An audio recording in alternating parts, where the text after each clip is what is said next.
It wasn't that long ago, actually.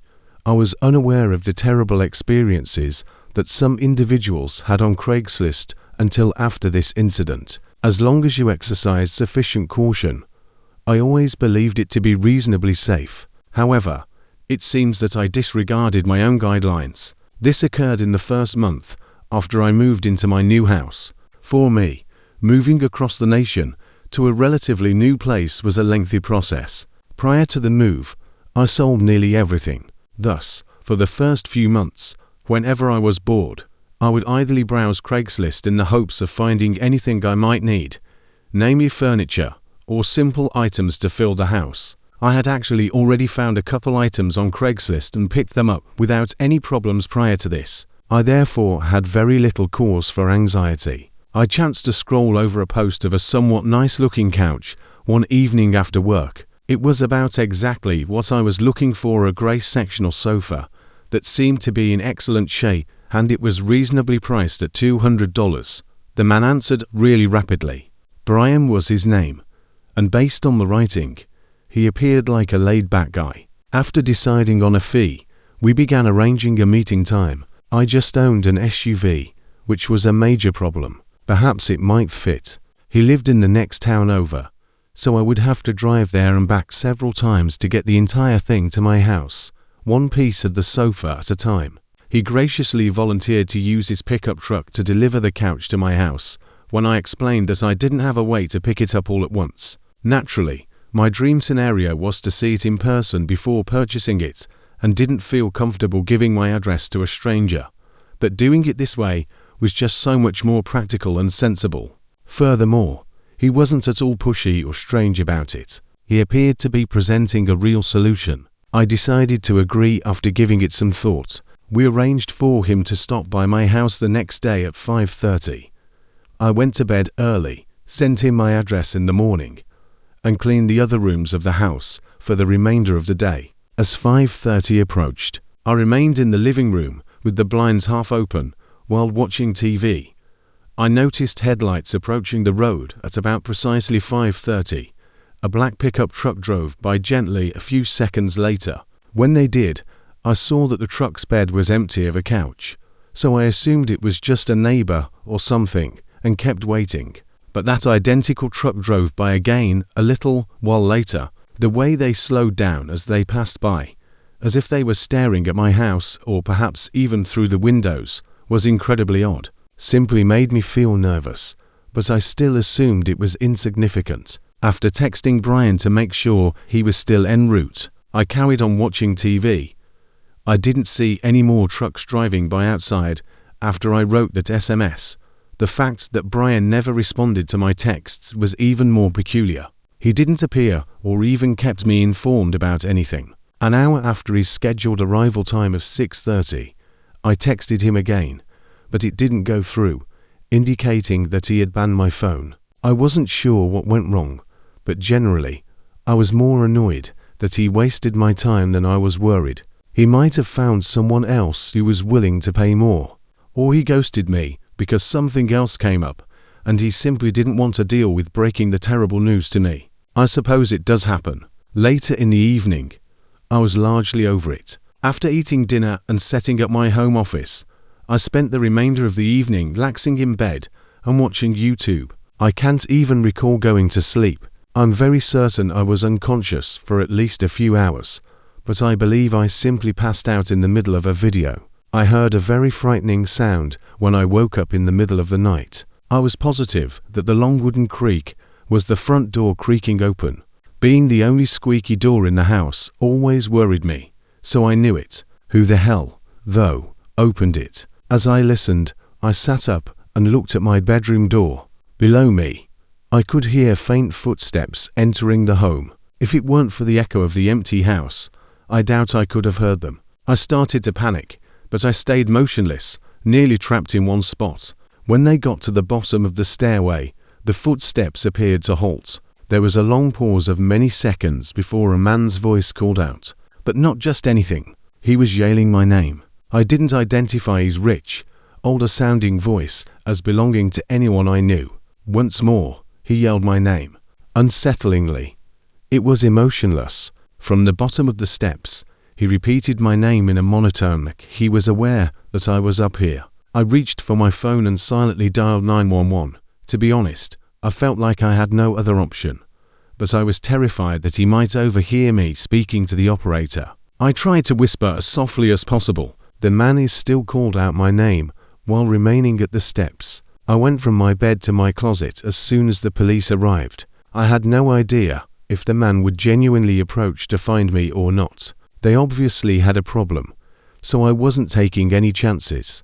But the man's voice stopped yelling about 30 seconds after I entered the closet. I couldn't really hear anything else from the closet, not even doors or footsteps. I became quite nervous since I didn't know where he was or whether he might be standing outside my bedroom at that moment. Thankfully, police showed up in a few minutes. The house was deserted. The man who had entered had left. I knew it had to be Brian, so I alerted the cops about the Craigslist incident right away. After all, I had just given him my address that day and seen the truck driving by earlier with suspicion. I was sure they could find him because I still had his phone number. However, there were a few issues. It turned out that the reason my messages weren't getting through wasn't because he had blocked me. The reason was that number was no longer in existence. There was a deadline. It was impossible to link it to him. The second problem is that there was no way to prove he was the one who broke in, even if we managed to identify him. Nevertheless, I'm almost positive it was the Craigslist guy. I wonder whether he intended for me, whoever answered his listing, to visit his home, where he would be more equipped to carry out whatever task he was attempting. However, he believed that he could still complete it at my house for some reason, by breaking in. Perhaps he overestimated his own abilities. I'm not entirely sure. The fact that he remained downstairs and simply called my name is also really odd. In any case, I installed a camera and replaced my front door lock, but the police reported that it appeared he had picked it. I'm attempting to take whatever required safeguards because I truly had no choice but to relocate. Since then, nothing has occurred. I occasionally find myself searching for strange items I might need or want on websites like Craigslist, eBay, and others of a similar nature. It was enjoyable and occasionally even persuaded me to do something similar to internet thrifting. Fantastic discounts on items I otherwise wouldn't have purchased. This was quite some time ago in 2018. On Craigslist, I had discovered a few items that caught my attention. A bin full of house decor was displayed in the listing, such as picture frames, candles, and other adorable home decor. Since my apartment was somewhat unadorned, I reasoned that adding a few sporadic ornaments would make it more lively. April was really nice when I messaged her. She essentially stated that she was moving and wanted to sell whatever she didn't want or feared would break while being moved. She didn't mind selling them for extremely low prices because her main objective was to get rid of everything. For $20, she replied, she would gladly allow I could choose anything I wanted, or even everything if I wanted it all. We decided to meet at a nearby parking lot on a Thursday night at 6 o'clock after she left work. That day, I left work at 5 o'clock, so I immediately from the workplace, we decided on a grocery store parking lot, which was somewhat crowded at the time. Many people were coming and going. I sent April a text on my car's appearance and where I was in the parking lot, after which I simply waited. I was hoping she would arrive sooner rather than later, because it was the dead of winter and the car was blazing hot. However, a few minutes after I arrived, I received a text stating that I was hoping to meet up closer to her because I was leaving late. This was obviously a little annoying, but she seemed really remorseful, and if it ended up saving us both time, I suppose it wasn't too big of a deal for me to drive a little bit extra. April forwarded the address to a different. I simply entered the information into my GPS and began driving to the parking lot that was closer to her. I wasn't sure exactly where it was bringing me because I hadn't spent much time on that side of town. It took roughly 15 minutes to get there. Because it was winter, the sun had already set and it was very dark outside, even though it was just around 6:30 when I arrived. However, The fact that every structure in the parking lot had its lights off added to the darkness. In essence, it was with the exception of one automobile parked on the extreme side, close to the end of the parking slots. The little lot for an outdoor strip mall was deserted. As I pulled in, there was something strange about it. The only vehicle that was mentioned by April was a red Toyota SUV, parked there. I drove over and parked a short distance away. It was somewhat odd to see this empty space in contrast to the crowded public parking lot she had previously selected. I decided to wait and see how things worked out, given that I was already present, and I would leave if anything made me feel too strange. I exited my vehicle and waited for April to exit as well. As I stood there, I became aware that I couldn't look into her windows. They might have been tinted, but it was also hard to see through the illumination. However, I began to feel less and less at ease as I stood outside in the cold. I was barely outside for about 15 seconds when their door opened, just as I was about to decide to return inside and head out. However, a man managed to escape. With brown hair and a thick tan winter jacket, he appeared to be in his 30s. He swiftly clarified that April was unable to. He came to deliver the items from Craigslist because he couldn't make it and was still stuck at work. I thought this was rather strange, and that if it were true, I would have received a text. I felt as though I was not aware of that information till I had already arrived. He added that he would let me take everything for free if I wanted to because of all the fuss, which made me hesitant to reply. He motioned for me to come over and take a look, grinning as he opened the trunk and took a step back. I was certain I wouldn't go over there, even if I wasn't entirely sure how to get out. I might be less dubious if this were all happening in a more public setting. However, I was alone out there, incredibly uneasy. I hurriedly got back into my car. As I mentioned, I was just going to give April a brief call to make sure. As I made my way back and retrieved my car, his smile vanished. I read my messages, then turned the number of April. The muffled sound of a phone ringing came from outside a few seconds later. I turned to look. He stopped the call after carefully reaching inside his pocket. My abdomen dropped. As soon as I switched on my car and drove away, he began racing to my door. There was never a person named April, and I was pretty certain that this was all a setup. That dude was probably the one behind it, the entire time, merely posing as a naive woman selling decor in an attempt to entice other girls who are similar to me. I can only speculate as to what may have transpired if I had approached his car's open trunk. Following that evening, I contacted my sister till she advised me to call the police after we discussed what had happened. I did then. They were skeptical, but there was nothing they could do about it because nothing actually happened, and it's not illegal to pose as a female called April.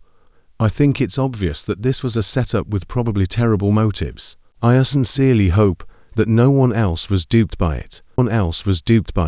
I'd been living a typical life in the city for the past few years. Every day, I spent almost the entire day there. My condo was only a few miles away from where I worked. Thus, there was no need to leave the region because everything was so convenient. However, I had a few problems with my condo this week that were beginning to really annoy me, and getting someone to fix them would have been quite expensive. However, I didn't have any tools. I thus checked Craigslist to see if anyone was selling any used tool kits in order to save as much money as possible. I needed one for a long time. In any case, there were surprisingly many. I only needed certain necessities, yet some offers were worse than others. I continued searching until I came upon a reasonably priced, scarcely used toolbox that seemed to have everything I needed. After I sent an email, we were scheduled to meet in about 15 minutes. The man said I could pick it up tomorrow whenever I was free to visit his residence. Even though I worked until 7, I normally like to remain up late. I was okay with it, but for me, at least, his address was quite far away. I had never heard of this tiny village, which was 45 minutes outside the city. When viewing maps from a satellite, there appeared to be only about 100 homes grouped together in one location. I drove out of the city the next day after work. After I got away from all the structures, the roads were somewhat deserted and, to be honest, quite pleasant. When I began to approach, it was far after dusk. It appeared to be primarily wooded areas with a few nearby shops and gas stations. To put it mildly, the neighborhood I pulled into seemed dubious. Every one of the dwellings were obviously quite old and blended in with the forest. They have not undergone any modifications and appeared to have been there for more than a century. Certainly, some appeared deserted. This and I was a little disappointed as I proceeded down the woodland road and eventually arrived at the address that the man had supplied me. It had the same appearance as every other house, barely standing, little and elderly. Even though I was a little uncomfortable in this neighborhood, I kept in mind that I came from the city and wasn't accustomed to places like this. I therefore reasoned that it might not have been as horrible as I was portraying it. After parking at the end of the driveway, I got out. I was immediately struck by how calm it was. It seemed strange because it was so quiet. There are no sounds emanating from any of the houses, no people outdoors, or even moving cars. There was nothing but silence. I approached the residence and rapped on the door. I kept looking behind me while I stood on the porch and waited because of this weird feeling. However, the door opened after a minute. The man who responded had longish brown hair, an untidy beard, and was about average height. He certainly didn't appear to be well groomed. He led me inside and across to the living room, where a heavy tool bag containing all the tools he was selling was resting on the couch. The fact that there were essentially no lights on in the house contributed to the overall unsettling atmosphere. The living room's lone lighting hardly provided any light, more than just shadows. Additionally, as we entered the living room, I saw that the rear door near the hallway was hanging on its hinges and appeared to be totally damaged. When it came to the kit, I had no idea what to look for, but to be honest, I simply wanted to pay for it and get out of there. I pretended to look through it, but when I realized he wasn't there, I simply took out my money and turned to give it to him. There was nobody in the room. Where the how on earth did this guy disappear? The home was rather quiet as I called out for him. All around the house, there were faint creaks emanating from the floors and walls, but I wasn't sure if this was just the ancient house settling. I sensed my spike of adrenaline. I believe my intuition told me this was a terrible situation. I yelled for him once again. I left the tools behind and walked carefully back to the front entrance. However, there was a person standing there as soon as I entered the corridor. The guy was strange. He was standing in the shadow, so I couldn't see him well, but I could tell he was much wider and taller than the other guy. I said nonchalantly, I was just heading to my car to grab some money if that's all right, hoping he would just step aside and let me pass. He remained silent. He appeared to be purposefully obstructing the hallway by the manner he was standing.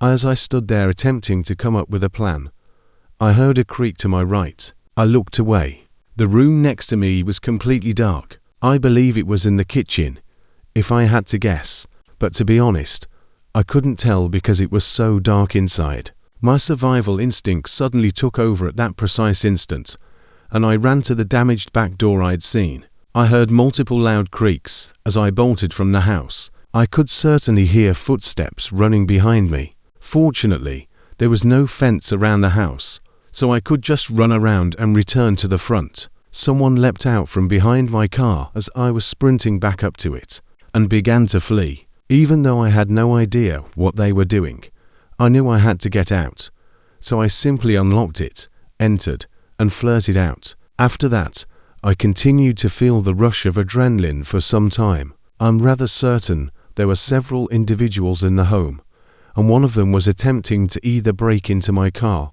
or stop it from moving, so I couldn't escape. I'm not sure precisely what they planned to do, but I doubt I ever would have if I hadn't left when I did.